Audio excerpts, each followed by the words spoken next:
What's going on, guys? So today's video, I actually got a special guest. Who are you, man? I have no idea. Man, this is actually Joe Anthony. So Joe used to do a lot of reviews. We actually started at the same time. Yeah, we did. Yeah, pretty much. So Joe and I, we developed a very special bond. We're actually, man, we're like family, right? Right, good old family. So, alright, so today we're going to give you guys a sample review from the House of John Varvatos, and that is John Varvatos Dark Rebel Rider. So I actually sprayed this on Joe's hand about 5 to 10 minutes ago. So this scent was actually launched in 2016, but because I don't have the actual bottle, let's just see a picture as to what it looks like, and then let's get this started. Okay, Joe, what do you get out of this bad boy? You know, this is definitely like a good rebel scent. Okay. But in a refined way. Alright. Like, I get a lot of darkness, but at the same time it still ends up being pretty, like, bright. Not that it's too dark that it's like, okay. whoa, Right. wait, like, I just can't deal with it. I'm getting, like, patchouli and resins. Okay. But then at the same time there's, like, maybe a couple of floral aspect and, like, citrus going on and maybe some leather in there.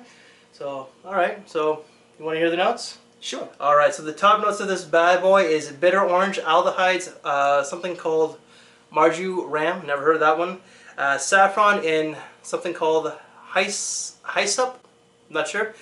So the mid is Orris osmanthus, black violet, rock rose, never heard of rock rose, olivamum, resin, tolu balsam, so you definitely got a few notes so far. And the base is vanilla, Russian leather, cacao, atlas cedar, patchouli, and woody notes. So what do I get out of this bad boy? So I definitely get a lot of woods with some smoky type of leather, but I also get a resinous vibe, and I also get a little bit of the vanilla that kind of tones it down to something that's a little bit more tolerable, because this scent is really skanky and animalic. I can see that. Really did not like this one, and I also thought that there was some oud in this one as well, but no, it's a really dark, potent scent. This gets a lot of love on Fragrantica. I really don't understand why, but you know, to each their own.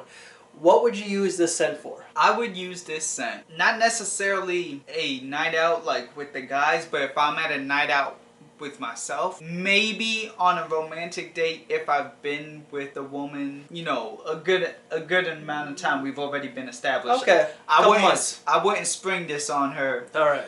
You know, first date. That definitely not. Especially with me and my 10 spray Tuesdays.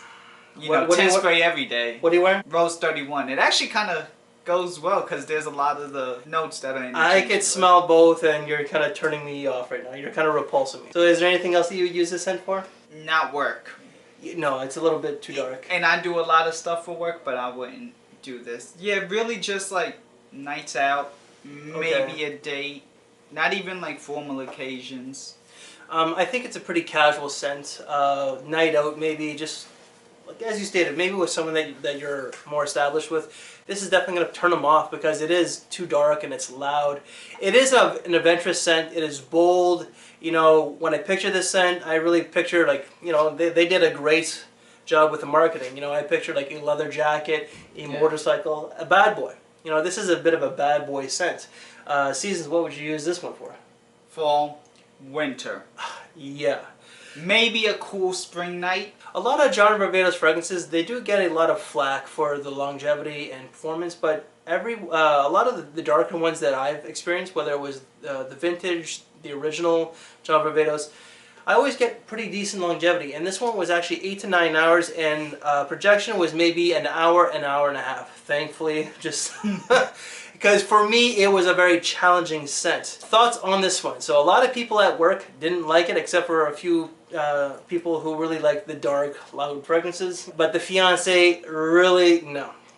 She absolutely hated this. Her reaction to Smell and Rate, new releases of 2016, kind of gave that away. But yeah, she really did not like this one. So prices at the Bay, or Hudson's Bay Company up in Canada for a 100 ml is $110. Online is actually $35 to $45 at the moment. So surprisingly, even though it came out last year, it's actually a pretty decent price for it. Yeah. You know, I know that some people will certainly like these kinds of fragrances, more of those challenging types. Do you have any final thoughts for this one?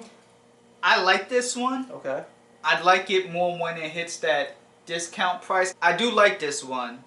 I will probably get it and add it with John Varvatos Vintage. My final thoughts, definitely not for me.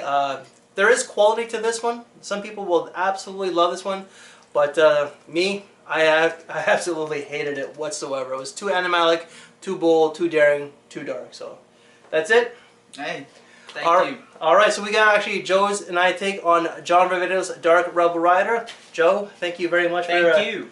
Man, thanks for meeting up. I really do appreciate this. Hey, anytime. I heard you were here. I had to come, no matter what. All right, so we're actually going to go get some grub right now. We're going to go get some good old Southern hospitality food. So if you like this video, please give it a big thumbs up. Share the video. I will attach Joe's link down below. Please make sure you check him out. Guys, thank you for your time, and we'll see you later. Take care.